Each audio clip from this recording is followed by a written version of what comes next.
На сегодняшний день восточная часть Абхазии получает электроэнергию от Ингургэс. Причиной ограничений подачи электричества на востоке страны, как известно, является критически низкий уровень воды в Джварском водохранилище. Чтобы сохранить работоспособность этой станции, чтобы не получилось так, что она может, если резко уйдет вода, резко может остановиться. И вся восточная часть может остаться без электроснабжения.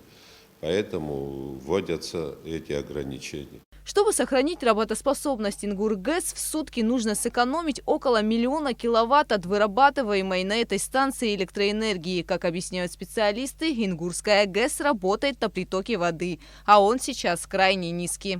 В среднем около 30 кубических метров в секунду. С чем связан низкий приток? Низкий приток связан с тем, что в течение года мы израсходовали всю воду, а низкий приток – это погодные условия. В зимнее время, даже в этом году, он относительно выше, чем в прошлом. И приток, он всегда такой естественный приток. Приток, паводок начинается с весны, с таяния снегов. А основное заполнение водохранилища – это ледники. И поэтому приток низкий, он всегда таким был, даже ниже был. А расход большой, расход потребления большой. А если мы не начнем ограничивать, чревато полной остановки Ингургэс. В западную часть поступают перетоки из Российской Федерации. Причина ограничения электропотребления на западе страны – превышение почасовых графиков поставок электроэнергии, плюс похолодание. Эти графики поставок были согласованы со стороны Российской Федерации. Были установлены режимы определенные. Это уже оператор диспетчерской службы России. И согласованы почасовые графики. То есть мы начали превышать почасовые графики, чтобы исключить работу противоаварийной автоматики. Она может сработать и полностью обесточить. Это что касается перетока со стороны Российской Федерации. И мы, чтобы следовать согласованным графикам почасовым, мы вынуждены тоже ввести эти ограничения. Переговоры ведутся, но там есть сложности, потому что это тоже юг России, у них тоже ограничены, видимо, возможности поставки таких мощностей, потому что и на юге России большое потребление в настоящее время.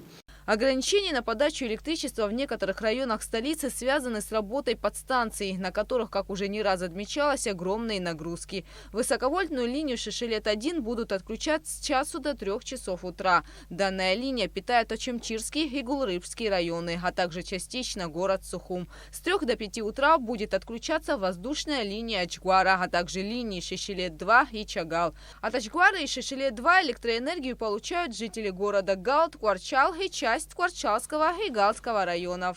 И днем с 12 до 13 часов все эти линии будут одновременно отключаться днем. И с 16 до 17 часов днем. Чтобы мы, как я ранее говорил, чтобы мы сэкономили электроэнергию, тем самым сэкономили уровень воды. С 8 до 9 утра ограничения введены на подстанциях Мцара и Дурипш, с 9 до 10 утра на подстанции Новый Афон, с 10 до 11 часов дня на подстанции Гудаут-Атяга. С 11:00 до 12:00 один силовой трансформатор, часть подстанции Гудаута-110, с 12 до 13 вторая часть Гудаута-110 подстанции. С 13 до 14 Лыхны 110 киловольт, с 14 до 15 Мсра-Тяга и Мсра, 2 подстанции в это время отключаются. С 15 до 16 подстанция Сторона 10 киловольт, подстанция Бзыб 220. С 16 до 17 подстанция Пицунда и с 17 до 18 подстанция Алахадзе. В случае снижения роста нагрузок на электросети ограничения на подачу электроэнергии будут сняты автоматически. Гугут Савардания, Алексей Баструков, Абхазское телевидение.